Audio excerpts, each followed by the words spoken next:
All right. Well, it's been close to a 2 week hiatus.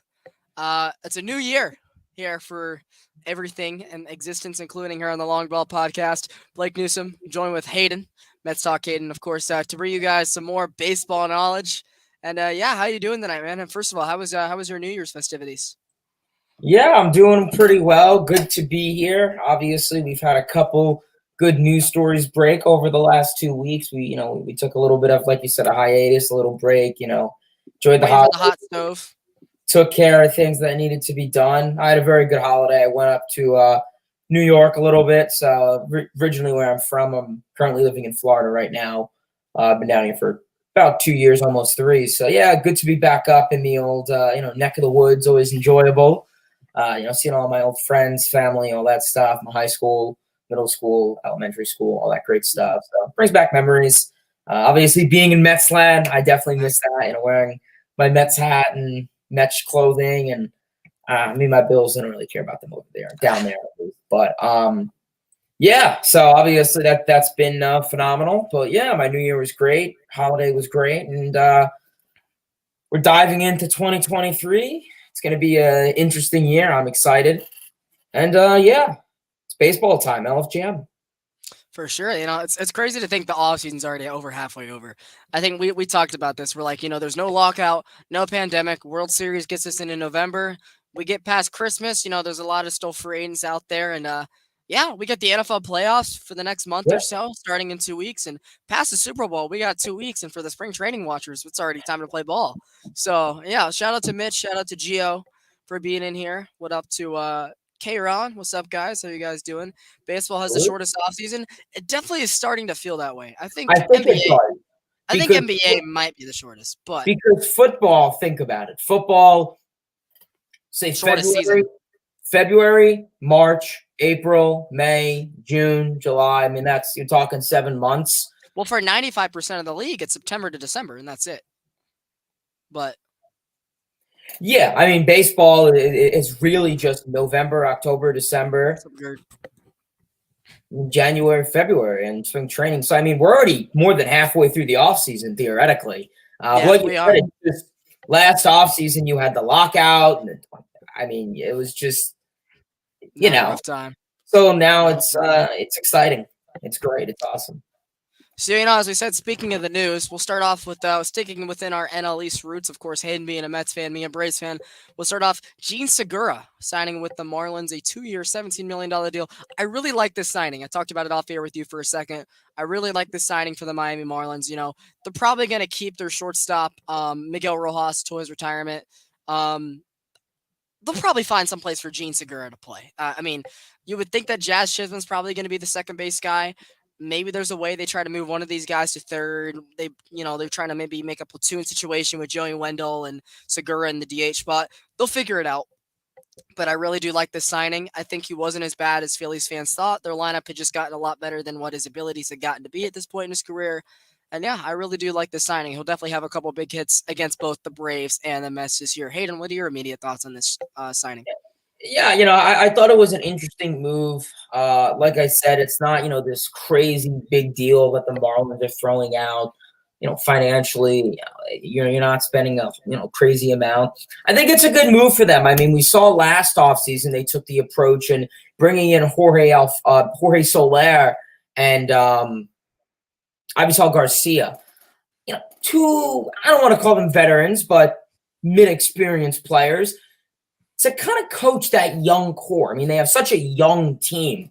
I mean, really, you look at that lineup, it's young, it's depth. Whether you're talking about, Edward Cabrera or Jazz Chisholm or, Brian De La Cruz, whoever. Jesus Sanchez. They're a young team. I mean, these players are my age, 23, 24.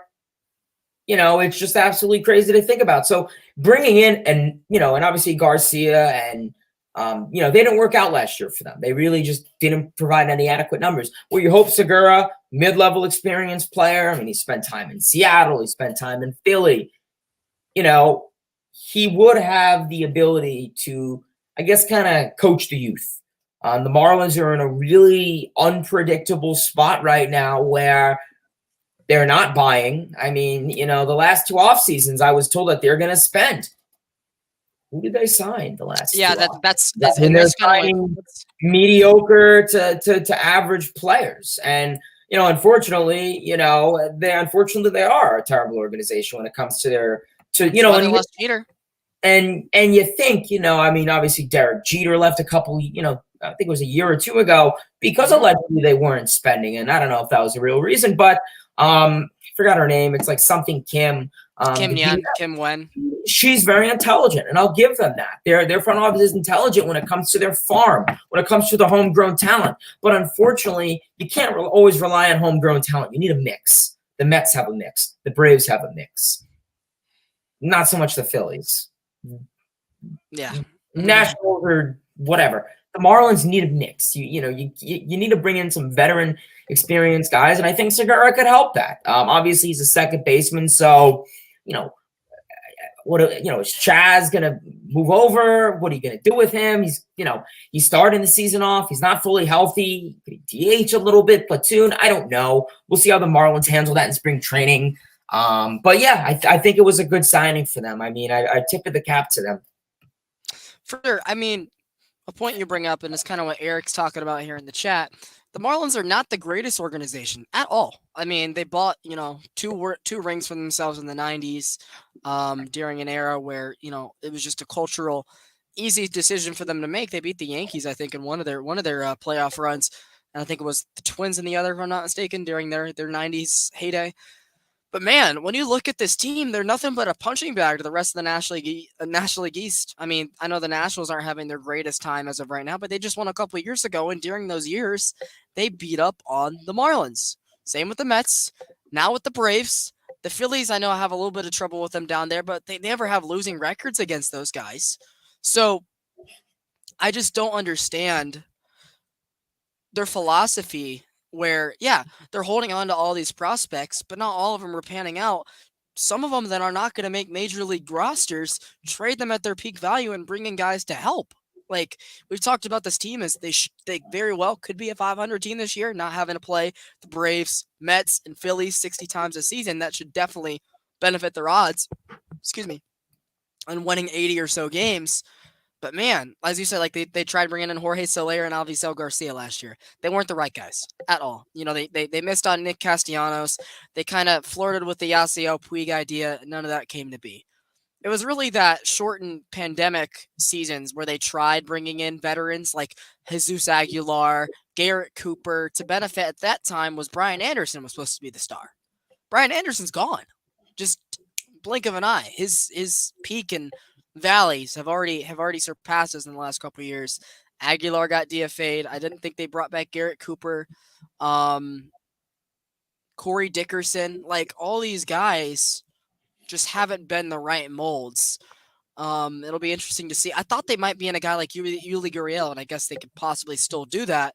But yeah, I don't think this Gene Segura signing is terrible. He knows that ballpark from playing there a lot over the last couple of years in his career. So yeah, I do think that this will be a good signing, and he'll probably have a walk-off against either the Braves or Mets at some point this year, and I mean, like, sting to the heart to either of us. But yeah, the Marlins definitely got to do more. That's a start, because you know that seat's going to get hot, specifically because it's another new ownership, and that GM is a female. And not to play the race card here, but they're going to be harsher on her because of that, being that she was brought in as this intellectual intelligence worker, but we haven't seen the results. And she's going into like year 3 or 4 now too, where the team hasn't really improved at all.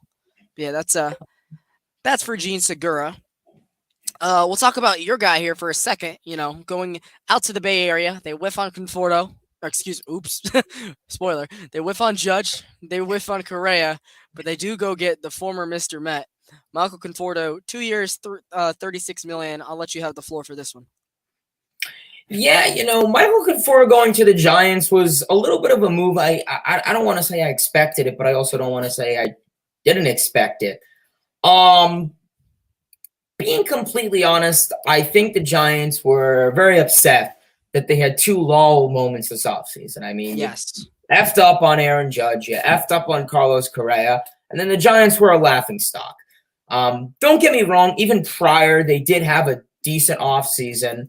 Looking at who they signed prior, I just want to give me like 2 seconds. I know they signed Mitch Haniger, Mania, I'm pretty sure as well. Sean Mania, Ross Stripling, Taylor Rogers. That's, and then now Michael Conforto. That's not a horrible offseason. It's not a horrible offseason for them. And then you mix in some guys like Jock Peterson and Mike Yastrzemski, whatever. We'll see how that goes. But that's a story for another day. Conforto going to the Giants, I guess that's a good move for them. He's a nice lefty. You could easily see him ripping missiles into McCovey Cove, into the Bay. That'll be really good to see. Conforto, with how he is and what his situation is, it's interesting. He had this awesome 2020 shortened season where he just exemplified everything that when he was a prospect, everyone talked about. Him going to the opposite field, him having this smooth, sweet swing. All that just came to life. Short seasons, you don't really take it with a grain of salt. 2020, he just played like garbage. And it was a contract year, I think, and usually in your contract year is when you play your best. Yeah. He played his worst, his absolute worst. He did 20, 15, 16, 17, 18, 19, 20. Much better than 2021. Got injured 2022, didn't play, and I just said, we talked about it last stream. It's going to be interesting. Can he come back and avenge himself? But right now, I think the biggest thing with Conforto right now is the issue with going to the opposite field. Obviously, with the shift being banned, we'll see how that helps him out. But with 2021, Michael Conforto with the Mets, we saw a lot of ground balls, a lot of walks, and a lot of strikeouts. And, for a Giants team that is going to need some offensive production, we'll see how Conforto could mix in. Contract-wise, we'll see. I think it's a little bit of a gamble, but I think Conforto, he's a prime age player. I think he's like 31, 32, whatever. So he's prime age. There's no doubt in my mind that Conforto will have a phenomenal season. I just think, everyone's like, oh, he didn't go to the Mets. Oh my God. That was known. Look who the Mets have right now. You have Brandon Nimmo. If the Mets didn't bring back Nimmo, I would have said bring Conforto right now. Like I said, if the Mets did not resign Nimmo, you would have brought in Conforto. There wasn't really, I said there's a possibility that you bring in both Nimmo and Conforto, but then you're just going to be, too much, congestion with the lineup, and it's too much. You already have lefties off the bench too. So, like I said, you already have your lefty at bats.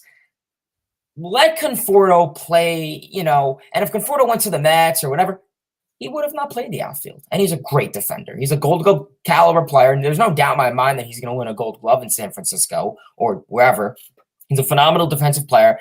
He needs more than a DH platoon. And I wish him the best of luck in San Francisco. Mets fans have obviously moved on from him. You didn't see him in 2022, and you had new guys break out in the outfield, like Brandon Nimmo, who's coming off of his best season in his career. So, I wish him the best of luck in the Bay Area. He's obviously from, I think he's from Seattle, so close enough, whatever. And yeah, we'll see. I mean, obviously, I believe their right fielder is Carl Yastrzemski. I'm not a Giants fan. Maybe I shift him over to center or left, or I don't know if he play first. I have no idea.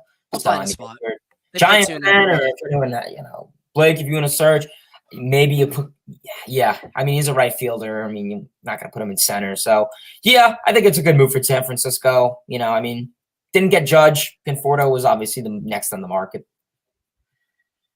Yeah, I agree with you, Eric. I mean, I'm also a Floridian. I live in South Florida. So, I mean, the Marlins culture, there's not much Marlins culture down here. It's a lot of Mets, Yankees, Braves, Phillies, Red Sox. Not much of a Marlins culture, so I definitely, think it's unfortunate. Funny how that works. Very funny. I mean, yeah, the Rays don't even have a big culture either, but that's, for a completely different reason. It's the ownership, not the talent on the field. So it's very interesting how the state of Florida, like, they have two teams. Neither of them are really that thought of. But yeah, I mean, I guess my opinion on the Conforto news, I'll let you kind of have the floor because, I mean, he was your guy for 7 or 8 years. You make a good point with how the Giants have made a lot more moves than we think. Did they get better as a team from last year to this year? I would say so. You know, with the additions they made, they're definitely better than 81 wins. But I still think they wish they would have had Aaron Judge or Carlos Correa of course. on their roster, and we'll talk a little bit more about Well, Correa I'm again sure later they had on. Carlos Rodon still. I mean, Yeah, like I'm sure that they wish they would have kept Rodon or got one of those two guys. Then you're looking a lot better because behind Logan Webb, who was kind of, I know it wasn't his second year, but he almost, you could say that 2021 was Logan Webb entering his prime, right? It seems like last year was the second year in his prime, and I feel like that was like a sophomore slump, if that makes sense. Not that it was his second year being on the big stage, and he wasn't as great last year as he was in the previous season. They're going to need him to come back to what he was if they want to be that team to challenge San Diego and LA for 6 months of baseball this year. Because if he's not, that rotation behind Sean Manaea and company, it doesn't look great. So everybody liked that 2021 rotation they had with Alex Webb, with Desclafani, with a couple pieces that were respectable. That part of the team is gone. The Giants are never going to be terrible, but I'm sure they're going to have to keep making a couple more signings like this on the pitcher side of things if they want to be in the wild card contention, because they're not touching San Diego or LA over 6 months. They can beat them head to head some, but they're not winning the National League West. I'll say that right now, but they could definitely be in the wild card contention come August still if they make a couple more signings like this on the pitcher side. Yep. So, got that one out of the way. I guess next we'll talk about the big one, and that is Rafael Devers gets the extension. Red Sox fans are coming at Shane Bloom's neck saying, hey, please keep one of our guys. Yesterday morning, it broke that he signed a 1-year, $17.5 million arbitration deal to avoid it and stay an official Red Sox for this season. But a Passenbaum earlier today, 11 years, $331 million, plus if you include this arbitration year, a 12-year, $348 million contract to keep keep Devers in Beantown for life. I gotta love this signing, to be honest. You look at Boston's core. They let Bogaerts go. They let Mookie go. And the trade package back, Verdugo's looked okay. The prospects have not. Like that trade, the Dodgers look like they won up above, up and beyond. Benintendi's gone. He even spent a little bit of time with the rival last year. He's gone on to his third team since he's left Boston. Christian Vasquez has gotten older. He's gone. Nathan Eovaldi's gone. We'll talk about him later. Chris Sale doesn't look like he's ever really going to come back to what he was. Erod is gone. Craig Kimbrell's gone. That World Series roster is gone. And you and I have talked about the Red Sox every once in a while here on this show, saying they should just go ahead and blow it up and rebuild. You just won 4 years ago. You have the most World Series in this century in the whole league. Your roster, the GM makes moves where they let talent go, but they bring in plan Bs for the same amount of money. And it doesn't make sense, and it's running them into the ground. I agree with you on that. Like, why do you give, Kodai this much? Not Kodai Senga, that's his name, but they signed some Japanese guy for an insane amount of money. They go get Kenley Jansen. But it's the same thing with them. They let Mookie go. They bring back other pieces. I'm like, so what position are you going in? Your prospects haven't been great. You somehow snuck into the ALCS in 2021. The Rays are never going to be bad. The Blue Jays are, probably this has got to be the year where they're, knocking on the Yankees' throat. The Orioles have finally come up with their guys. It's just time for you guys to rebuild. And I know Boston's going to hate that because they're a city that doesn't take losing, and I understand that. But you just won 4 years ago. Your team scouts well. It won't be as long of a rebuild process as you think. You got a couple of your cornerstones locked up to keep during that time. Fenway Park is never going to be a dead place. You go a couple summer days with the boys. It'll still be a fun time. And I promise you, for the Red Sox fans that are listening, just go ahead and rebuild. It'll help you long-term wise, and it won't be as long as you think. But got my little mini rant out of the way. What was your initial takeaway on this? Yeah, I mean, right now Boston is in a very frustrating situation. I mean, like you said, they won a World Series 2018. They were in the playoffs. I mean, just in 2021, a couple games shy of making it to the World Series in 2021, and then last year they just did not have it. Right now this is a team that does not really have any of the squad from 2018 besides Devers. And like you said, a lot of the guys that got in return have not panned out. And another guy to add on to that is prospect Jeter Downs, who they got in the Mookie Betts trade and Price trade. And they were expecting him to be this, Derek Jeter 2.0, not because of his name, just, he was a highly viewed shortstop prospect. And they DFA'd him like a month ago. And I'm like, just heard about this now. And I'm like, wait, they did?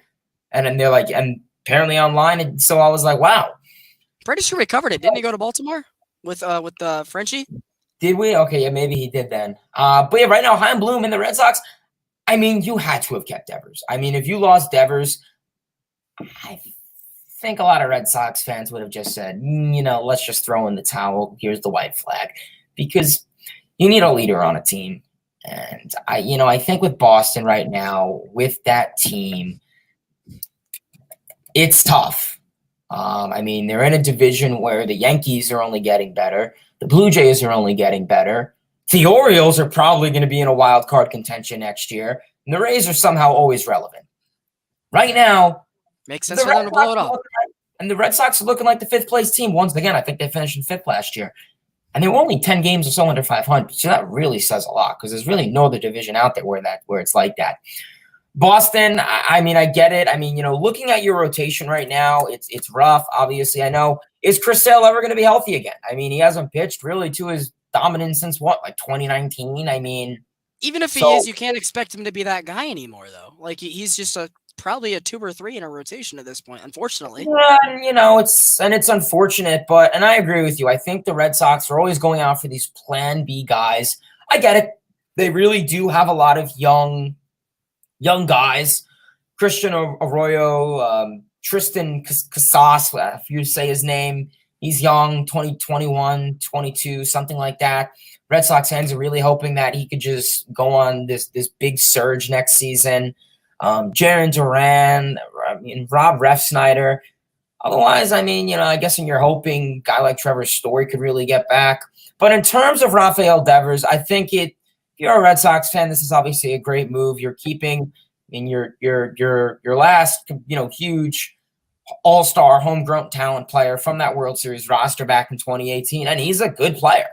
I mean, he's a guy who's going to give you this near 300 average, 360 OBP, and a near, 875, 900 OPS, could give you 25 homers and nearly 100 RBIs.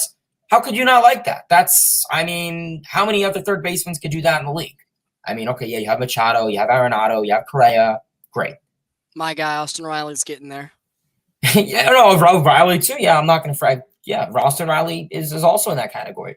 So, yeah, right now, I think Devers re-signing was a move for Boston. For sure. Like, you want to keep at least a couple of your guys to go into a rebuild phase with. It helps with the jersey sales. It helps with the merchandise. It helps keep the crowd involved for those couple of years. And it's just, that Boston is a city that doesn't take losing. The Celtics, I think, are like one behind the Lakers all time for championships. If they would have won in June, they would be tied for the most all time. The Red Sox have the most World Series this century. The Patriots have 6 in the last 25 years, tied for the most all time. The Bruins, as you said, are like 28-6 or something ridiculous this year. That city, that city doesn't lose. But like you look at the Patriots this year, right? They're like 8-8, and their fans are whining, crying after one bad season. Hey, my team's had 5 straight losing seasons. They took a Super Bowl from me 7 years ago.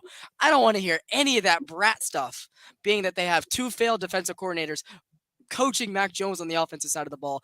Like, what did they think was going to happen? And it would be the same thing for them if the Red Sox decided to go young and be a 65-win team for a couple years. But it just makes the most sense. Because in Boston, think about it. You had a Red Sox dynasty along with the Patriots dynasty and Tom Brady.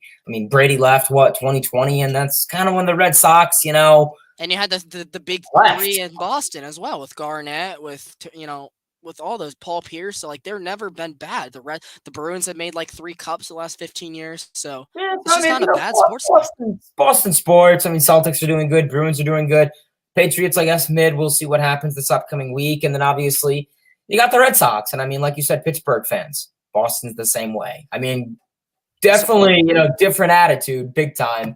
Yeah. As a Northeasterner, as someone who's from the Northeast, I can say that. But Every yeah, city's different for sure.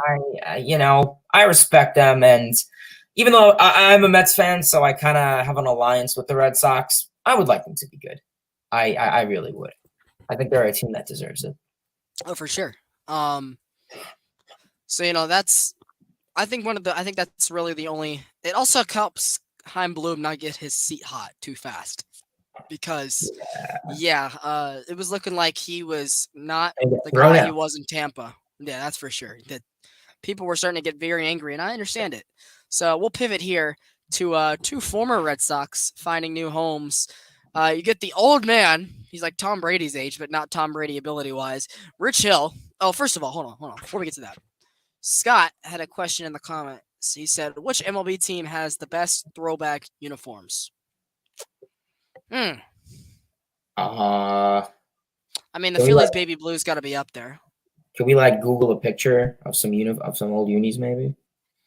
Well, I mean, I'm trying to think off the top of my head. I like y'all's black uniforms. I think those are really cool.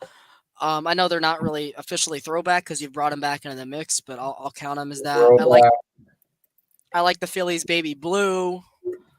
I like the Braves' '72 uniforms from the Hank Aaron era too. I mean, if they're done right, there's never really a bad throwback uniform. They're just modernized and they're cool to see for a weekend. For me, I do. They're the Nationals, but I do like the old Expos ones. You remember Mhm. they wore those. I want to say 2 years ago. I know Scherzer was on the mound for them, and they wore those like blue throwback Expos uniforms. You just Google it, it'll come up. Those are pretty fire. The Philly ones are nice. I like the Rangers ones, the Astros ones. But my favorite, probably got to go maybe the D-backs. Oh yeah. The Those purple are ones good too. that they wore for the World Series, or like the white and then purple sleeves. Those are pretty clean. The Randy Johnson ones, yeah. Like the That's a good Marlins answer for ones. sure. Marlins ones are nice. But to answer your question, I mean, probably the D-backs or Marlins, to be honest, Scott. I'd probably say the same thing. I'd probably go probably the Mets black uniforms, and I'd Okay. probably go with the D-backs. Probably go D-backs as well. That's for sure. I mean, we're not Philly fans, so it's hard to give the baby blues, the powder blues, that much love. But yeah, they're nice. They're nice. we'll keep it a buck. So yeah, thanks for the question, Scott. So let's get into this banner here. Pull it up. Rich Hill, as I said, Tom Brady age, but not by ability. Former Red Sox of like 5 times. Signs with the Pirates, 1 year, 11 mil. We were talking about it off air, how the Pirates have a couple offensive prospects are starting to finally come together. You never really hear anything from them on the pitching side. Nothing at all. Like Garrett Cole and Talion were the best guys, and they aren't even known as Pirates at all at this point. So I think that's a move that's just kind of like the Kyle Gibson of Baltimore, where it's just a veteran going to a young team. If he does really, really good, they'll find capital for him in the month of August. I don't know if we'll get there though. I think we'll either be injured or have like a 5 year array by that point where we just. I could be wrong. He could be the NL Cy Young, but I don't think this move is groundbreaking. Do you have anything to say on it? Yeah, I was wrong. My apologies. It was 1 year, 8 million. All Um, right. so yeah, it's gonna interesting move. He will be the oldest player in the league, age 43, which he will be in March. So that's a little fun fact for you there. But yeah, I mean, this dude has pitched in. I mean, he's pitched with the Rays. He's pitched with the Red Sox like 5 times. He's pitched with the Dodgers. He's been all over. I mean, I think at this rate, he's just trying to pitch in every single team, and hey, go for it. I mean, he's been in the league for 18 years. Veteran guy. He's had a pretty solid career for most of his time up. I mean, he'll be in a nice rotation with some Pirates guys. Pirates don't have a whole lot of, eyesore, crazy pitchers, but I mean, put him next to Mitch Keller or, whatever. We'll see how that goes. I mean, right now he'll probably start with the Pirates, just considering the position they're in. If you put him on any other team that has a playoff chance, probably be this long reliever. He'll be Yeah, somebody that might be looked at, but you know how the nice little Pirates are. lefty long reliever, like a David Peterson role, like how the Mets would, something like that. But yeah, I mean, tip of the luck, tip of the cap to Mr. Rich Hill. Yeah, see how things go. And I guess the second of the two, which this is a definitely a higher up signing, and check private chat when you get a sec to a funny message. Then you can answer back on there if you want while I pull this up. Nathan Avaldi signs a 2-year, 34 million deal to join all the young arms that are not so young anymore down in Dallas. The former Red Sox we talked about maybe should have taken his qualifying offer with the Red Sox at the beginning of the offseason. But he didn't. He found himself more money, for a multi-year deal with the Rangers, joining Heaney, Odorizzi, Dane Dunning, DeGrom, a bunch of folks down there. Martin Perez is back, Leiter, and Rocker, probably a year away from being full-time as well. Rangers have set themselves up now where they have enough pitching for the next few years. John Gray as well, forgot to mention him. They have enough pitching on short-term contracts for a couple of years where they can decide who they want to keep long-term while they wait for their big three, Rocker, Leiter, and then they have some other guy, not Dunning, but they have somebody else. Dane Dunning. Not Dane Dunning, it's his name. He's another AAA guy. Dane Dunning's been up there the last couple of years. Kumar Leiter, Kumar Rocker, Leiter. It's not Rocker or Leiter. I wish RJ was in here right now. He would tell me. He would be screaming at me, but I don't think my buddy's in here. It's gonna bug me. But I know they have Cole Winn. I think it's Cole Winn. Yes. Okay. Yeah. So those are their big three guys that are in probably AAA they're all gonna be in AAA at some point this season. You got Martin Perez on a 1-year deal, Heaney for 2, Avaldi for 2. DeGrom's the big guy. He's gonna be there for, you would think, probably the rest of his career if everything goes well, right?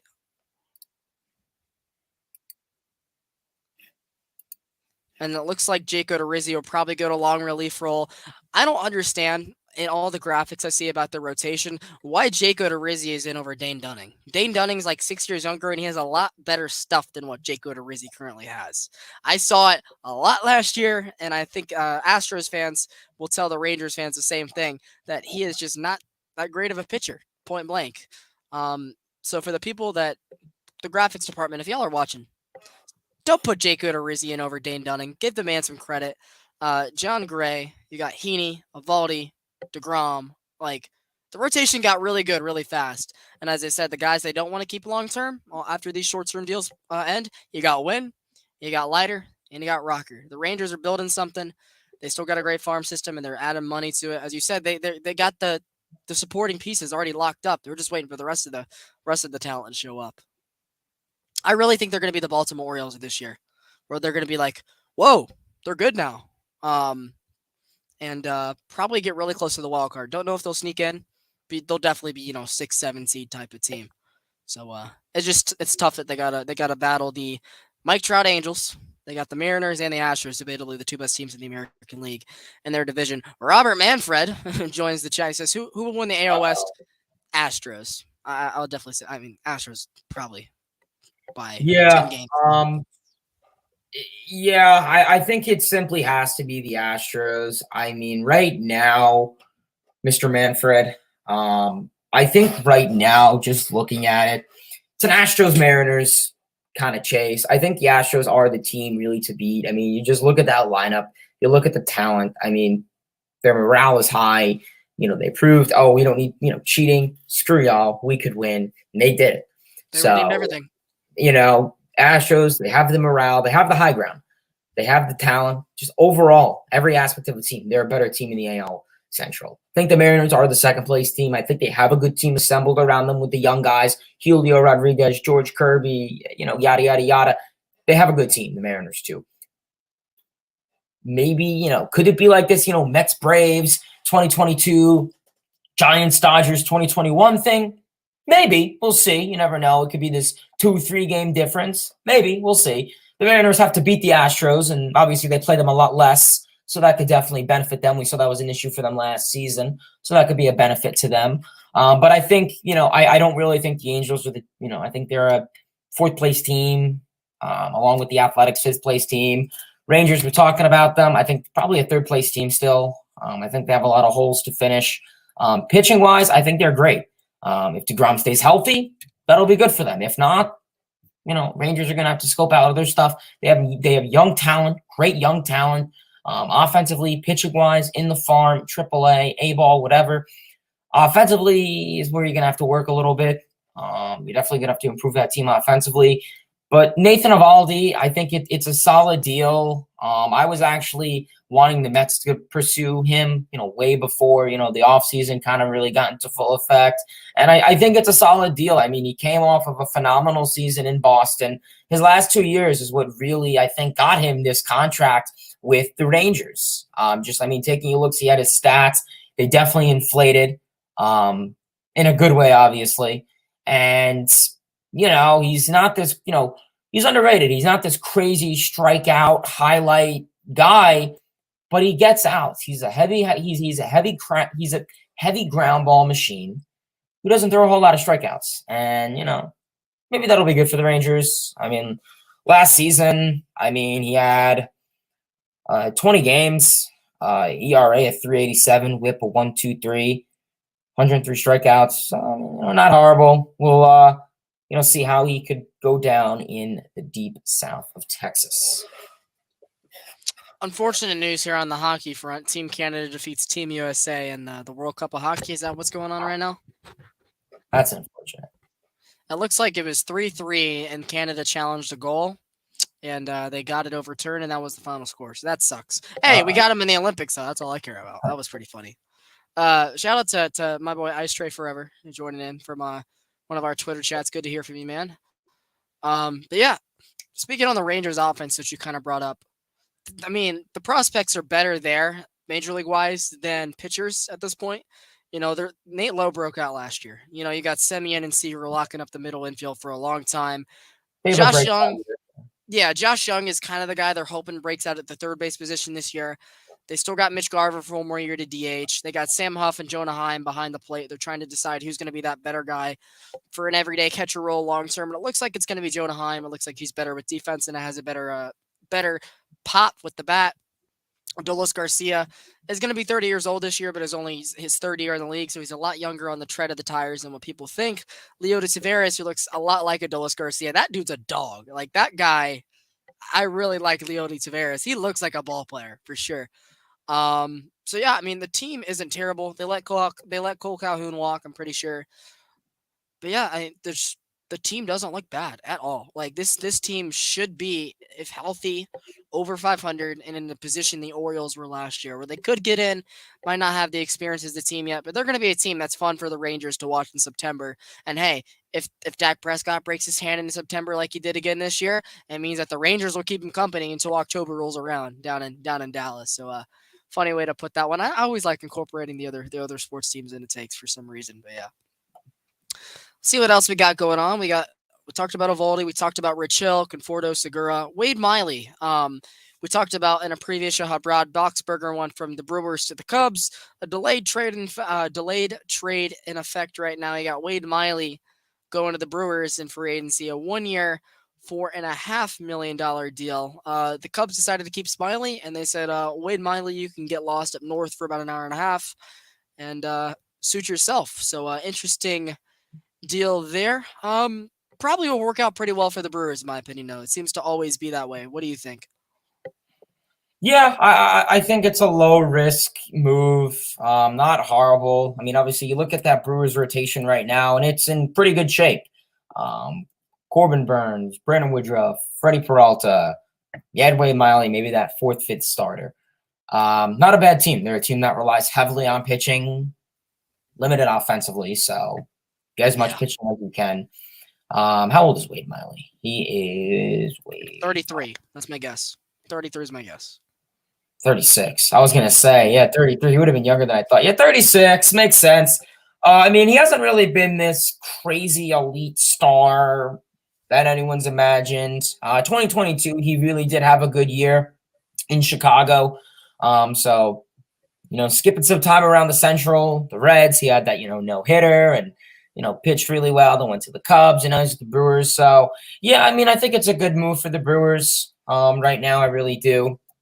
When he's Rich Hill's age, he'll make a signing like this. Yeah, I mean, with the Pirates. Let's look at. I want to look at their rotation.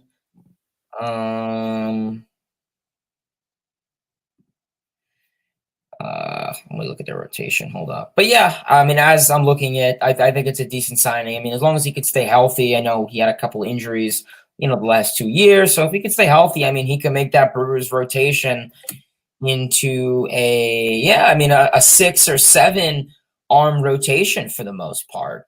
I mean, you have Woodruff, you have Hauser, you have Burns, you have Peralta. If you want to include like I like Eric Lauer. I'm a big fan of Ashley, him. Lauer, Hauser. They signed Bryce Wilson, former starter for the Braves and the Pirates today as well, so he might be a long reliever for them as well this season. Yeah, offensively interesting. I mean, you got William Contreras, who's probably going to be their biggest power producer. Sigh. I'd rather Sean Murphy any day. I know, but we could have kept him at DH, and Travis has 1 year left on his contract. We could have let him go after this year, let him be the DH / backup catcher role. They signed Jesse Winker. 2029. Yes, and that's another point. They had a weird offseason. I mean, Hunter Renfroe was gone. They've retooled a little bit better than we think. They've just done it so quietly. Yeah. I mean, you know what? Honestly, if their pitching can stay dominant, like it probably will. I mean, you have Carantini and Contreras behind the plate. You look at that. You look at the infield of Brasso, Adames, Hura, Tellez, Toro. I forgot Abraham Toro also, and then Luis Urias. An outfield, Taylor, Winker, Yelich. They could still bring back McCutchen for a year. I heard a rumor he may go to the Pirates, and that would be a good move for Pittsburgh. Yeah. I think also Milwaukee would be a good spot for him for another season for sure. He would. But I mean, they've kind of retooled a lot better behind our eyesight than when we think. Like they acquired an all-star catcher. Jesse Winker was an all-star of 2 years ago. He probably fits the Brewers better than what Hunter Renfroe did last year. Hunter Renfroe had a great season, but apparently he was not the guy in the locker room that people thought he was. And now he joins his cousin Mike Trout out in LA.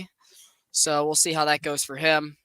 But yeah, I mean, you look at the Brewers. I'm a big fan of Eric Lauer. I think he's a lot better than what Aaron Ashby is, but Freddie Peralta should bounce back from injury. You got him and Eric Lauer. Those are good 3-4 starters. You got Burns and Woodruff. Boom, boom, 1-2. As you say, their long relievers are usually future starters, so we'll see if it's a guy like Wade Miley, if it's a guy like a Bryce Wilson. We'll see what they do in that bullpen. Devin Williams will probably take that hater role, and if he limits the walks, he can be almost as good as what he was from the right-hand side. Yeah, I mean, they're not going to be bad. It's just a matter on how good the Cubs and Cardinals are to see how interesting this division will really be. Because as of right now, the two probably biggest division favorites in baseball right now are probably the Astros because of talent in the AL West and the Cardinals for the NL Central. Just simply because of how divisions are set up. Like we talked about the Red Sox earlier on how they might be a fifth-place team. You put them in the AL Central. They could win the AL Central, to be honest. Like them and Cleveland could probably go neck and neck for the whole season. Maybe a team like the White Sox too. We'll have a hiatus from the White Sox. We rant on them every episode. We'll give them a break to start the season, right? Or to start the new year. But yeah, I like what the Brewers have done. You got an all-star catcher. You got, a left fielder who can slug. And I don't know if Christian Yelich will ever come back to the guy he was. But at this point in your career, you got to, as long as he's playing good defense and he's walking a little bit more, which he was a little bit more last year, that's why they moved him to the leadoff guy in the lineup. You're fine. You'll take what you can get out of him. I really hope that they go get another guy like McCutchen to still add in that lineup. If they bring him back, you're cooking with a little bit more oil. You got guys like Abraham Toro, as you said, Luis Urias. Any of them can have a day. Willie Adames, dog. Rowdy Tellez, dog. Like, the team's not bad. Is it a World Series contender? No, but I don't really think that's ever Milwaukee's goal, to be quite frank. And I mean, look at them in 2021. I mean, they were who did they lose to in the NLCS? They lost to the Austin and DS. Yeah. So I mean, they were. It was the DS or DS. We beat the Dodgers in the CS. Okay. So I mean, still, the last couple of years, 2020, 2021. I mean, the Brewers. Look in 2018. Obviously, then you had the MVP production of Yelich and a couple other offensive contributors, but Lorenzo Cain was a lot better, too. You look in 2021 in the regular season, they survived. Obviously, the issue of only having great pitchers and a limited offense showed in the NLDS, obviously. But split in their place and took our home games. you know, I mean, if they're a team that's riding hot, you make a sneaky move at the deadline, a nice bat to really power it. Look at the 2015 Mets. And when I love to compare it to this, you look at the 2015 Mets. Hey, David Wright was coming back from injury. Juan Uribe. Heavily on that pitching staff. You look at that 2015 pitching staff of Jacob deGrom, Matt Harvey, Bartolo Colon. Hold on, let me Google it for a second. I'm really having a brain fart with the last two.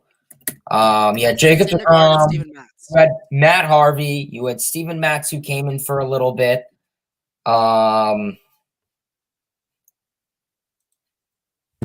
Get to that in a second, Scott.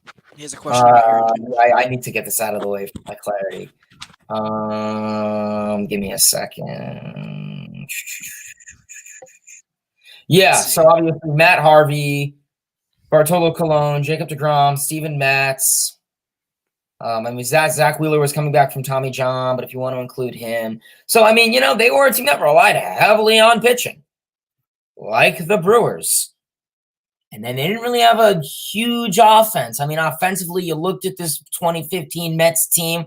Okay, you got Travis d'Arnaud. You called, you know, before the deadline, you had, you know, guys like Travis d'Arnaud was your catcher. You had David Wright, Kelly Johnson, John Mayberry, Kirk Neuenhuis, Anthony Recker, whoever. But then who did Daniel Murphy, Lucas Duda, Kevin Pilecki, Wilmer Flores, Michael Kadire, Curtis Granderson. Okay. You brought in Reyes? No. Yeah, he was in Miami or Colorado, I think. Okay, yeah, you had David Wright also. You called up Michael Conforto from AAA, blew up, and you traded for Yoenis Cespedes. Those two guys ignited something, and maybe that's what you need sometime in a team like the Brewers. Not to Soler, Eddie Rosario, Adam Duvall, boom, blew up for us too. 2021 Braves. I mean, you guys, they were your biggest offensive pieces in that World Series. A big reason to you won it. 2015 Mets, 2021 Braves. You know, Brewers, listen up. Just stay hot for 4 months. It's pretty easy. Yeah. Stay in touch with. Stay ahead of Cincinnati. Stay and ahead. Then, with the deadline, make the move so you could, play games in October and not go home. Because they were probably the biggest disappointment in the National League this year. That's for sure. Was Milwaukee? Yeah. They finished under. Did they 7? They were just outside. They came up just short of the Phillies. What was their record? 84-78, something like that. 85-77. They were just outside. They finished, 86-76. So 10 games over. They just had a really bad summer. Yeah, that's when the Cardinals caught them, surpassed them, and they never looked back. Because they were they were leading the Central there for the first couple months, but injuries kind of caught them last year, and they didn't do enough at the deadline. You know, they had to DFA guys like Lorenzo Cain. It was just a mess. The Phillies got hot, Braves got hot, and it made where 3 teams in the East were going to get in. The Padres never really wavered enough, so they were them and the Giants were the 2 teams that looked good that were left out of the dance. And who knows? I mean, as I said, I think there's probably 8 good teams in the National League, only 6 good in. Like, there's going to be teams every year that are going to sell back in August that aren't going to get into the playoff position. But going into the trade deadline, there's for the next 5 or 6 years, there's going to be at least 8 good teams in the National League, even if they're sitting at 500. Like, if you look at the roster dynamics, there's going to be 8 teams that could beat you in a good fashion throughout the National League. It's stacked. I mean, National League and the AFC for football, they're blood. It's bloody in those conferences. But if you look at the American League and the NFC, it's just cupcakes. So, teams like the Niners and the Houston Astros reap benefits on just being able to walk through it every year, if you know what I mean. So, staying in the National League Central, believe we talked about this team a little bit earlier.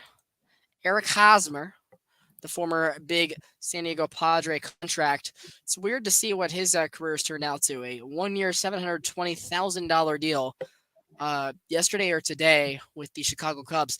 The Cubs wanted him like 3 years ago, but they're getting him now, and we'll see if they still want the guy as much as they did back in the day. Just kind of a deal to solidify their lineup a little bit more. Maybe helps Morel DH. I don't really know. I mean, if you look in the outfield, you got Seiya Suzuki, you got Bellinger, and you got Ian Happ. You got Patrick Wisdom at third, Barnhart behind the plate. Really wish they could have found a way to keep either Bryant or Contreras to, keep at least one of their guys for the rebuild phase, but they didn't.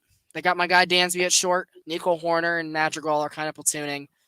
But yeah, you look at first base, and that DH position is kind of a black hole. If the lineup wants to be, Tucker, but going from Contreras to Tucker Barnhart, that's a fall. Yeah, I mean, first base Hosmer, second base Horner, shortstop Swanson, third base Morel, outfield Patrick Wisdom will be at third. What?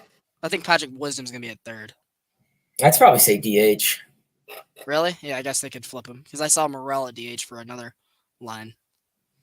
Yeah, so those, I guess you can flip-flop them. So, I mean, yeah, really just, I guess you could say third base and catcher are the big two.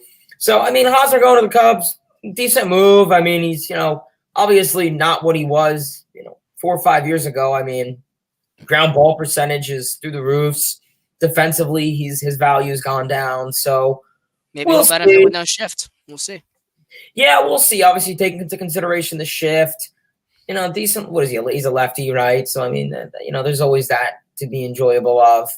Obviously, he's not going to be, an Anthony Rizzo or, whatever. But 1 year, you'll take it. I mean, you look at their bench as well. They got Jan Gomes and Madrigal off the bench. Like those are 2 everyday MLB players. So the roster is not as bad as people think. It's just it sucks that they let all those guys go and didn't get a lot in return. Like the prospects from the Baez, the Rizzo. They didn't look great. They let Contreras go for nothing, and it looks like Ian Happ's going to leave for nothing too after this season. You look at Baez. I mean, for Baez, they just got Pete Armstrong, and I think like a player to be named later, and it was some like mid nobody that I couldn't even pronounce his name. So I mean, PCA has been doing pretty good for AA for them, but I'm not hearing like this prospect talk out of Chicago. I mean, we're hearing it for the Nationals. All these big prospects, Carter Kieboom. Now, granted, we hear that team more than the Cubs do as NL East fans. The Cubs don't really have a good farm system. I mean, look at it. With teams that are rebuilding, you hear about the Nationals farm system. The Athletics, you don't need to because they're just Moneyball weird and sneaky and interesting. The Marlins, you always hear about their farm. All these rebuilding teams, you always hear about their farm. The Tigers, the Royals, you don't hear about it from the Cubs. And maybe they don't have a farm. What's going to go on with Ricketts' ownership? What are they going to do? We'll see. I think for the Cubs, I mean, third place is really up for grabs. Second place is up for grabs. You have that extra playoff spot. The Cubs could easily be second place in that NL Central. So we'll see. I mean, like I said, get that farm bolstered up. They're willing to spend money. I'm excited. I'm going to go to Wrigley Field this year and see a good Cubs team. Because last year I went to 2 Cubs and Padres games with my buddy. And let's just say everyone was focused on drinking and playing on their phone and goofing off in the bleachers instead of watching the game because it was just a nightmare. And they got demolished like 13-1 and like 9-0. So, yeah, it's going to be a much better show this year watching Bellinger and, a ton of a Hap, everyone else. Second year for Seiya. Yeah, I think he's definitely, a big breakout candidate. That would be a good video idea for us, though. Breakouts. Later this offseason we'll be doing team previews and we'll start discussing how we want this podcast to look in the regular season. But yeah, it's coming up on us fast. Honestly, like this offseason's been a lot more fun than the last couple. Yeah. I mean, we're already halfway through the offseason. I mean, think about it. I mean, the World Series was like November 5th, so just count the whole month of November, December, and then boom, we're in January. And then spring training is what, like February 24th, 25th. So it's January 4th. You have by mid-March, your guys are playing every day. Yeah. So I mean, guys start reporting to Florida and Arizona. Really, right? Pitchers and catchers are going to be reporting in a month, just about. And then everyone else is. I mean, some guys are already down here. I know, like for the Mets, I know Lindor, Nimmo, They're and probably enjoying the weather. Yeah. yeah, no, they're hanging out in Orlando and Port St. Lucie, and they're making the commute regularly. You should go eat Going out. lunch with them someday. What? You should go eat lunch with them someday. Imagine I just walk into like a pizza place or Oh, what's up, Frankie? Hi, what's up, man? like, yo, man, let me get your autograph. Oh, only if you don't crash your truck. And I need Indeed. Indeed, you do. Oh man. Yeah, that's an interesting point. Francisco Lindor promised Jeff McNeil that if he won the batting title, he would buy him a car. McNeil won the batting title, so I'm interested on when that's going to be. Hopefully Opening day. Maybe watch freaking drive his new like Rolls Royce or Mercedes onto the field when they give. Do they give a player like a piece, like an award for winning the batting title? Like, for MVP or Rookie of the Year, like Lindor takes the mic. Like you guys are like, and the 2022 National League Batting Title Award winner, Jeff McNeil and Frank. They do that, right? Yeah. They give Lindor the mic. He's like, by the way, Jeff, I told you I would get you a. Why do I sound like Romanian? I get you a new car. Well, if you look, I got you Rolls Royce in parking lot for you to drive home with tonight. And everybody, he just like pull up in the Rolls Royce. Or, I don't know, never really nice, really expensive car. But yeah, kudos to McNeil though. We've got to give him an honorable mention, of course. So let's see. Well, let's discuss the Cubs here for a second or two more because I kind of we talked about the Brewers. I kind of want to dive in on them for a minute, right? We discussed how the Red Sox kept Devers. We talked before the show when my Braves were in the rebuild. They kept Freddie and they rebuilt rebuilt around him. Man, how much better would this lineup? Like, I understand maybe them letting Rizzo because of his age, and Baez had back-to-back down years. I understand maybe them letting them go. Chris Bryant still has a lot in the tank, and Wilson Contreras went to the freaking rival, the Cardinals. Like, imagine instead of having Patrick Wisdom, they had Chris Bryant, or imagine instead of them having Tucker Barnhart, they still had Wilson Contreras, the top 5 catcher in the league. This lineup would look even better.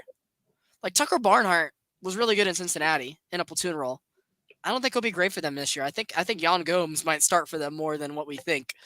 Let's they look want at that offensive farm system. It's just like even before the whole trade, they've never really had a lot. Yeah, like if they didn't have a great farm system, why didn't they just sign a couple of these guys? Yeah, it just made no sense.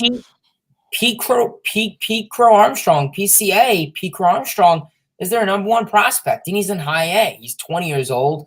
Man. He's their number one prospect. And, I mean, you have some other guys like Brendan Davis, Kevin Alcantara, Cade Horton, Jordan Wicks. Shout out to him. One guy I do like is Hayden Wesneski. The only reason I actually looked into him is because we share the same name, and yes, I like that. And he actually did look good for them in 2020 in the second half. He showed some sneaky stuff. Small sample size. It was only like 20, 30 innings, but definitely he could be a nice, long reliever, maybe 5th starter if it really came down to it. So, keep an eye out for him. Their farm isn't horrible. Well, no, it is horrible, but they have decent guys in there that are not horrible. And who knows? I mean, we'll see. I think, I guarantee you Brennan Davis and Kevin Alcantara are probably going to be on the roster, maybe coming out of spring training, I'd imagine. And yeah, you see guys more out of spring training now with the new CBA. You're going to see that. So that'll be exciting. That'll be exciting. J-Rod run the Mariners a first-round pick for it. And unfortunately, the Braves did not give one with Michael Harris. That's another similar point. How everybody looks at the Braves farm system. Oh, it's really bad. We had like 4 breakouts last year. So alone, it's just I don't think there's every good scouting team. I don't know if the Cubs are specifically one. Are always going to have a couple studs that are lying down there that not a lot of people know about, except the fan base and the beat writers of that team. That's what the case was for us with Michael Harris and Vaughn Grissom. I'm sure that's the case with the Red Sox with the guys that they're constantly bringing up, and you guys as well. Well, everybody kind of knew about Francisco Alvarez, but every farm system is going to have a couple guys that are going to be studs within the next year or two, you would think. But it's just the depth, and for a team that's been rebuilding the last 3 years, the depth just isn't there. Like your number one prospect is in high A. Are you freaking serious? Like if that was the case, resign Bryant, resign Contreras. Like the hell, it's just two-faced. Yeah. I mean, you look at the Mets' main prospects. I mean, someone comes up to me and says, Hayden, who are the big Mets prospects? You're talking Francisco Alvarez, probably going to make the roster either spring training or maybe he'll get some time in AAA just because he's a catcher. You got to give him a little bit more time. And then you're talking guys, Brett Beatty, Mark Vientos are going to get playing time at the MLB level this year. Ronnie Mauricio probably is going to be in AAA this year. All the Cubs guys that are elite, obviously, yes, they are going to be single A. Yeah, great. They had a couple good draft picks the last 2 years, trade deadlines, okay. But the Cubs farm, they really got to bolster that. And it's unfortunate that you really had a rebuild and you didn't really walk away with. Yeah, you can't do it now. Like, what are they gonna do? Trade? What are they gonna do? Trade Nick Madrigal for more prospects? Like what? What's that gonna do? So that's the unfortunate part. But we'll see. I think the Cubs are gonna put on a little bit of a show at Wrigley and around the league this year. I think they're a sleeper team. I really do. I think they're baseball's better when the Cubs are better. I think they are like I think they are like the one out of the 5 sleeper teams that are really going to surprise people this year. I'm not saying they're going to win 90 or 85 games, but I think they could at least finish like a 81-81 or be in the wild card contention till like the last 2 weeks. We'll see. It's gonna be exciting, kind of an interesting division. For sure. I mean, they looked at the Reds, they looked at the Pirates, they said we can go for it a little bit earlier. But if that was the case, they should have just paid at least one of the guys. The roster would be even better. Like if you're talking about prospect capital, what are they going to do to get it? Trade Nick Madrigal? Yeah, that makes a lot of sense. Like, whatever happened to Cody Huber? They got him in that Craig Kimbrell trade as well. Is he still on their pen? Who? Cody Huber, Hueur, I think. He came over in the Craig Kimbrell trade. It was him and Madrigal. I don't think, he was the stud for the Chicago bullpen for the White Sox, and you haven't really heard a lot of him with the Cubs. So, I'm trying to think. I mean, is he even still on? I wish I could look it up, but I don't want my camera to lag and my face to have holes for my green screen in it. Is there any chance? Let's see if Cody Hueur. I think it's Hueur.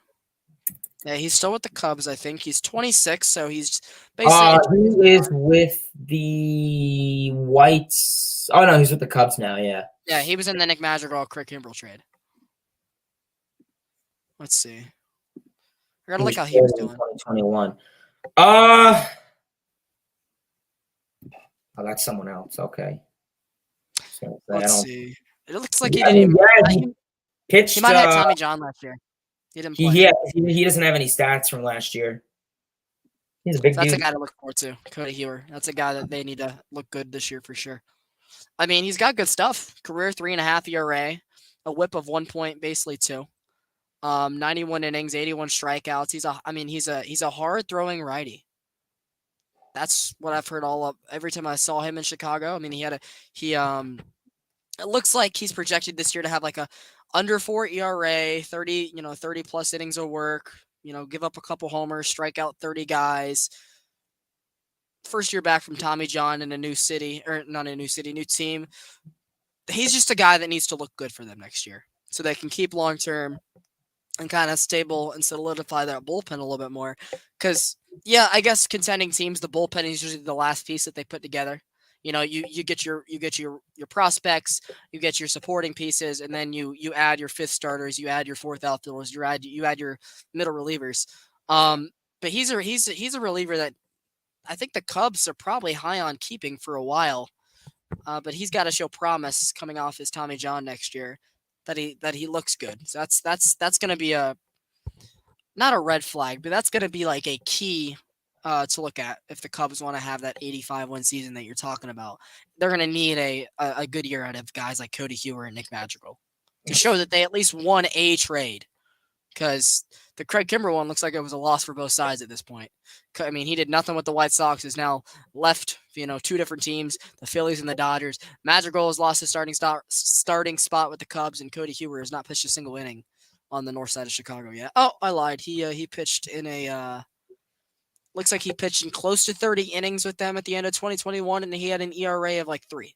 So not bad. Not bad at all. So we'll see. That's a name to look at. But let's see. And we knew this would be a little bit of a shorter show, so we'll end with well, first before we get to the power rankings, do you want to give us any more updates on the Carlos Correa news? I feel like it's kind of been back and forth between Rosenthal and Heyman the last couple of days on it. What do you got for us? I haven't really seen Yeah. much. So right now it's been a very interesting situation. I mean, I don't like that all my friends who are Yankee fans and not Mets fans are giving me a hard time about it. It makes me very upset. I understand it. No, but being realistic, I'm not really worried about it. I think right now Correa and the Mets obviously want each other. I think Correa wants to be a New York Met. He loves his guys like Lindor and Big Meat Pete and all the other elite players on the Mets. And obviously the Mets having great ownership and Steve Cohen and Billy Epler, they want him. This isn't a Will Ponds team that's going to say, "Oh, it doesn't work out. Sorry, we'll see you whenever." Well, no. The Mets want to improve, and Correa wants to be a Met. I mean, we've seen all these warning signs. I don't really, I'm not going to put in, talking about it, but I think it'll be an interesting move. Right now, currently, we are hearing that Correa is going to be a Met. It's just going to come down to a possible different Is this the real X-ray? I have no idea. I think that's. Let me see. I don't want to zoom in too close because that. Yeah, no, that's not the. No, Lord, bro. I'll tell you off stream what you just showed the screen. Very interesting. I'll talk with you after stream section. Yeah, maybe you can walk away. I'll take over, everyone. Sorry for Blake's extremely rude behavior today, but obviously with Carlos. Okay, hold up. With Carlos Correa, with Carlos Correa, what the Mets are trying to do is Steve Cohen is trying to get a special clause from the Players Union and the MLB that if something were to happen, in his contract, that they could somehow reconstruct the contract or finagle with it somehow, kind of like how the NFL or other leagues have it, because MLB, once the contract's set in stone, it's kind of set in stone. You can't change it. Can't restructure. I think that's what the Mets are trying to work with is can they reconstruct his contract, whatever special clause may be, contract reconstruction, he gets paid less. I don't know. I simply don't know. I don't know. I don't really know what the special clauses are in MLB. So Steve Cohen, I have trust in him and Epler to get the job done. We're probably going to see him officially sign on a smaller deal. Could it be like 7-8 years, maybe a couple of AV less? So we'll see. I think it's going to be really exciting. Yeah. Oh, Blake. Oh my goodness. Kobe. Got it. Yeah, it's going to be exciting. Scott, we'll move on to other stuff. Scott, can Aaron Judge repeat as a home run king in 2023? No, Alonso is. No, being realistic, I think it's a possibility. I don't think Judge is ever going to hit like 62 or, anywhere near 60 again. I think that's kind of just like he's got to be as healthy as he was. Listen, say what you want about the juice ball. Say what you want about him playing in a hitter's ballpark. I just don't know if 62 is really going to happen again. I mean, heck, listen, if he wants to run around and very based, if he wants to run around and, trying at 62 again, we'll see. I think there's a lot of great power hitters in the game now. Obviously, Alonso. He's going to be intentionally walked a lot more this year, too. He is. I mean, there's a lot of power hitters in the league now. I mean, you have guys, Aaron Judge, Kyle Schwarber, Pete Alonso. I mean, Austin Yordan Alvarez, Julio Rodriguez. I mean, obviously, hopefully Francisco Alvarez, Yordan Alvarez. So I mean, he needs to come back to that too. I mean, you're in 2 years now, you're gonna have a good home run derby, power production. I mean, let me look at the home run leaders to this year. I mean, you look at the home run leaders, and it is Aaron Judge, Kyle Schwarber, Mike Trout, Pete Alonso, Austin Riley. I mean, that makes sense. I mean, maybe mix in now Julio Rodriguez, a couple other guys. And Trout missed time, as crazy as it is, and he was still high up. Yeah. So, I mean, I think it's going to be exciting. Marcus Semien, keep in mind, hit like 40-something along with Salvador Perez, just last year. So, can they rebound a little bit? I mean, as of now, you want me 4 guys. I'm going to give 4 guys. I think it's going to be Judge, Trout, Alonso, Schwarber. I don't. Yeah, I think those are you. I'm gonna name five guys: Judge, Trout, Schwarber, Alonso, Alvarez, Jordan, obviously. Fair enough. Fair enough. Yeah, he's got to stay that. He's got to stay as healthy as he was, and that's the only reason he was able to accomplish that last year, is he had his first healthy season in a while.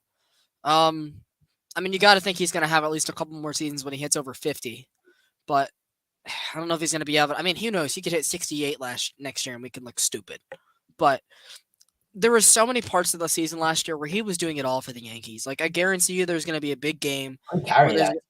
yeah, like there's gonna be a big game next year. Nobody's gonna be on, and he's gonna get intentionally walked just because he's already homered on the day, and they don't want to take any chances. I would not be surprised.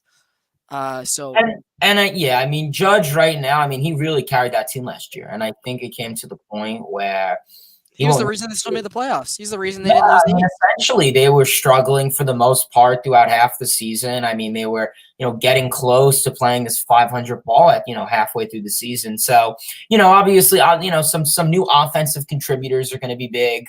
Obviously, you brought back Rizzo still, so we'll see how the Yankees do. Obviously, we'll get into them a lot during, a season preview. But as of right now, I'd say there's a chance he could be the home run king. Will he hit 62?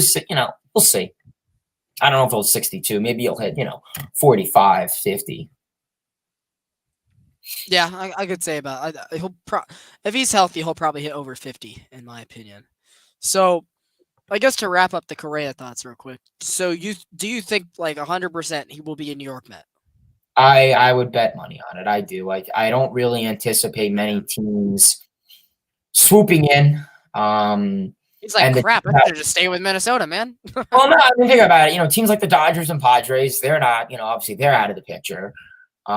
Yankees are obviously out of the picture. Phillies, Braves, they're out. Like really what? Almost like, another sneaky team comes in. But I think Correa wants to be a Met. I just think they have to, they're talking. And the reason they haven't, we haven't heard much news is because, it's been the holidays. It's been New Year's. They're busy. Correa is home with his family, all the executives and players union guys and the Mets, associates. They're spending time with their family. So, now it's the new year. The holidays are over. Everyone's getting back to work, school, the routine. I think talks will start. Negotiations will. And I think Carlos Correa is going to probably get a different contract. And Steve Cohen will include these special clauses, whatever that's going to be. Man, it's only if the Bucks could use that with Marcell Ozuna. That'd be something too. But oh well, Steve Cohen has more power than what Liberty Media has. That's for sure. But yeah, man, it seems like it's been a quiet 2 weeks. That's for sure. And as you said, it's been the holidays, and they're still trying to discuss, everything that comes to it.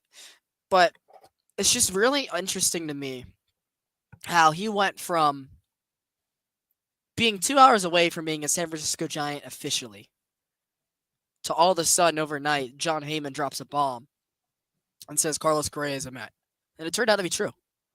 Yeah, that's baseball. Are you are you surprised that Boris and Correa didn't give the Giants a little bit more time, or you think they in reality they did, and being that it was in that Cohen was in Hawaii time, he gave them time and said, you know what, we'll bring you home as well. Like, what do you think that process was, being that he's given the Mets like 2 weeks going on 3 to try to negotiate? Maybe it's because it's the second team and he doesn't want it to go wrong again, because the Giants, it was like 2 hours from the press conference, no way, and overnight he became a Met.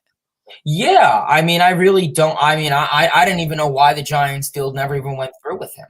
It wasn't really till he signed with the Mets that we realized there was a physical thing. And when the Mets signed him, I was kind of saying like, okay, so unless Correa's injury magically healed within 24 hours, or the Mets just can't see what Correa's injury concern is, the Mets not worried. And obviously now they are. Man, mind blown. But I don't know why he wasn't really giving the Giants time. Maybe they kind of just secretly passed at him and said, let's not take the risk here. Sayonara. Could they have tried and given him a cheaper deal like the Mets are trying to do now, where they have these special clauses and reconstruction? They could have. Maybe they weren't interested. Maybe they just, I don't know. I think the Mets organization and, ownership is obviously superior. But he doesn't I don't want really this to know. happen a second. he doesn't want And the issue to happen a second time. Like and that's a good point. I think right now, why is he not leaving the Mets like he did with the Giants? Well, I mean, third time it's going to look a little much. So I think right now he's kind of just saying, okay, well, yeah, it's not going to look good. And I think Correa really does want to be a Met. I think he's more excited to be one. Obviously, they're a much better team than the Giants. To be realistic. I just find it so interesting though. Like he could have been the guy for the Giants. Like he was perfect for that. I mean, it's not that he's not a good fit for you guys, but I just like, is he going to be a third baseman for the rest of his career? Is that the plan? Yeah, I mean, most likely he will, and obviously he's established. He has no issue becoming a third baseman. I mean, we saw it with Baez, 2 years back, but that's a completely different situation, completely different player, completely different attitude and clubhouse guy. Yeah. So the reason Correa left the Astros was to give Jeremy Pena a chance. Like he's not a bad dude from everything we've heard. Like he's kind of been cocky on the field every once in a while, but like he's been able to back it up every single time in his career, except for not being on the Astros last year. That's like really the only part that didn't help his case. But I just find it, maybe that's the Braves fan in me, where it's like, wow, yeah, he was 2 hours from being a Giant, and I'm gonna have to deal with this guy for a decade. Like that's pretty much. That's deep stuff. What's up, James? How you doing? For anybody that's joining now, we thank you guys. So we only got like one more topic, but if you guys join late, you can hear the rest of the show now. And if you want to go back and rewind, make sure you guys go ahead and do that. We've had we've tried dragging this out as much as we could. We haven't had as many topics as Hayden and I have had the last couple episodes, but yeah, that's all right. We're basically like a bi-weekly podcast for the off season, letting news flow in.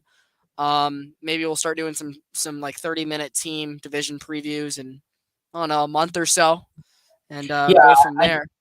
I would like to do that. Maybe, I mean, we'll discuss it like afterwards, but maybe like each stream we dedicate it to a division. I think that could be pretty unique. That way, we really spend in depth on each team. I could learn more, you could learn more, because there's some teams I really couldn't tell you much about. We did that Royals White Sox game and we were lost. Oh, dude, I'll tell you, Royals. I was like, here comes Salvador Perez. He had a good season last year. Here's Bobby Witt. Yep, that's the new Witt in town. Who's this guy? Yeah, so I think that'll be fun. Maybe we spend like a full, we do news, and then maybe like for 30 minutes we really recap like the NL West, and then the NL East, and then the Central. We'll definitely do the NL East last for obvious reasons. Oh, for sure, yeah. Hardcore Sports is affiliate network, and we're Braves and Mets around here, so definitely that will have to be weighted for last for viewer retention purposes.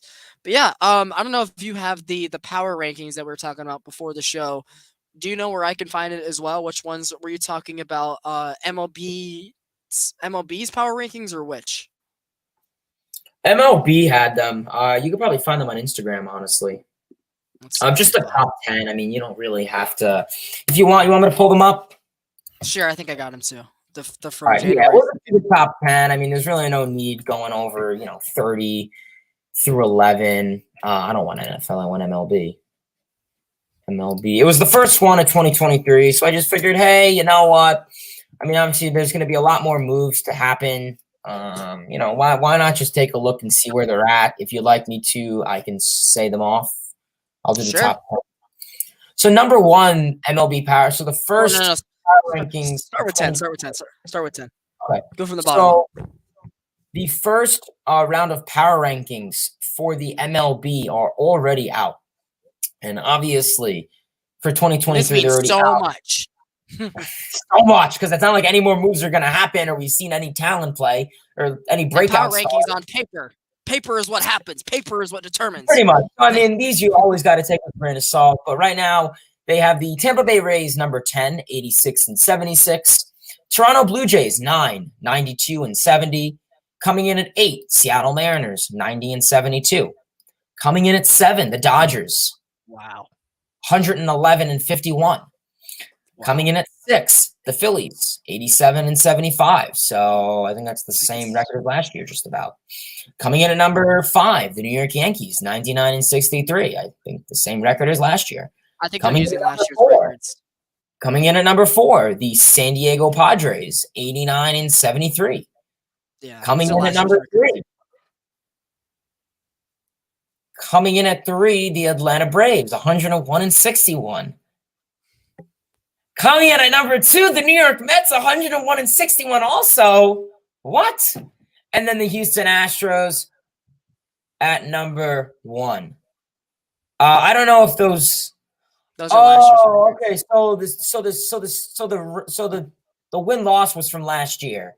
Okay. So number 10 Rays, 9 Blue Jays, 8 Mariners, 7 Dodgers, 6 Phillies, 5 Yankees, 4 Padres, 3 Braves, 2 Mets, 1 Astros.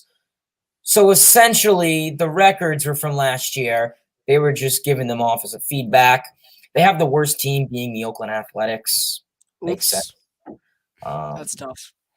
Yeah, they have the Orioles 15, Cubs 19. They have you guys' best player prediction being Justin Verlander. Yeah, that's interesting. I mean, if you had like no one really, I mean, I think will be the best pitcher, maybe, but I think guys like Alonso, McNeil provide much more. They got C.J. Abrams for the Nationals. I'm really high on him. Where are the Rangers? James, the Rangers are.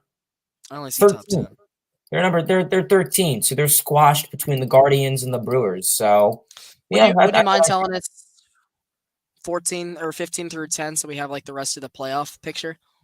Yeah. So, 11 is the Cardinals, 12 is the Guardians, 13 is the Rangers, 14 Brewers, 15 Orioles, 16 White Sox, 17 Angels, 18 Twins, 19 Cubbies, 20 Giants, 21 D-backs, 22 Marlins, 23 Red Sox, 24 Rockies, 25 Reds, 26 Royals, 27 Tigers, 28 Pirates, 29 Nationals, and last 30 Oakland Athletics.